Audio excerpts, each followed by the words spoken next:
Hey guys, wanted to share a thought I had on purposeful living. You know, when we think about the actions we take on a day-to-day basis, are we really appreciating the magnitude of each little thing?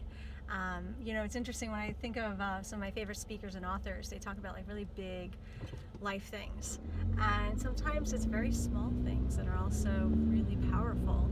And in fact, I think the truth is the small things are probably even more powerful because it's what our life is made of. 90% of the time, we're doing day-to-day small things, like running an errand, meeting a friend, doing the dishes, taking out the garbage, bringing in the mail, and so the big things aren't taking up the majority of our life. It's not every day you're starting a new business or starting a new enterprise or starting a new marriage or moving into a new home.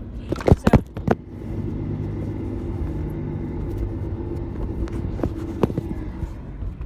I am going to have to learn how to edit video because this just got dropped. Okay, so the idea of like small things, so everyday small things really are actually huge.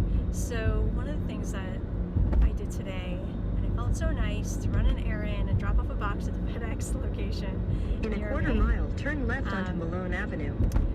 So I ran an errand. I dropped off this box. It's like a little shipping store near my house, and it's a FedEx drop-off location.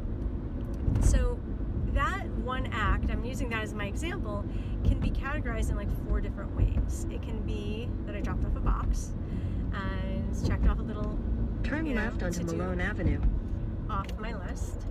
It could also be that I returned a laptop, which is what was in the box. And that's also important because continue for 6 miles to return this laptop to its owner. It was a rental company that my job had sent me this rental laptop for a certain case, and I had to, once the case was over, return it to their IT rental place. The other way to look at it is that I am putting something behind me.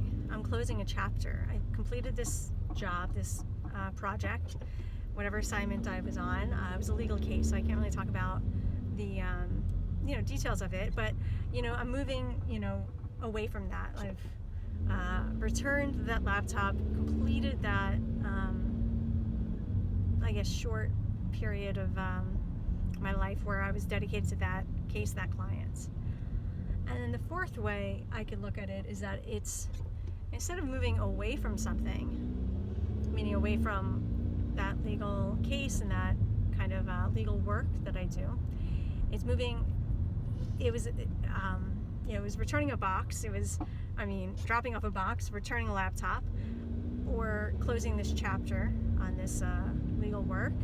But instead of looking at it as something I'm moving away from, the fourth way I want to categorize it is that it's a step toward my future, because I'm moving towards a new chapter in my life and starting a nonprofit and starting a health and wellness organization, a women's resource center, offering yoga and meditation to low or no income women in the Brooklyn area, offering services to an economic category of people.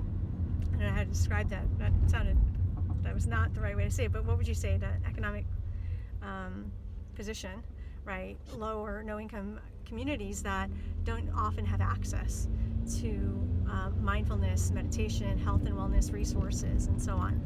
And so it's funny because when I did it, I literally left my engine running, parked the car, ran into the store and dropped off the box. But it's a lot more than that. And everything we do is either moving us towards something or away from something, or both. And we can look at life as a series of steps away from something we don't like, or steps towards something we would like in our life, towards building, even if it's very small, teeny steps, but building incrementally towards the future and vision we see for ourselves. So that was my thought for today.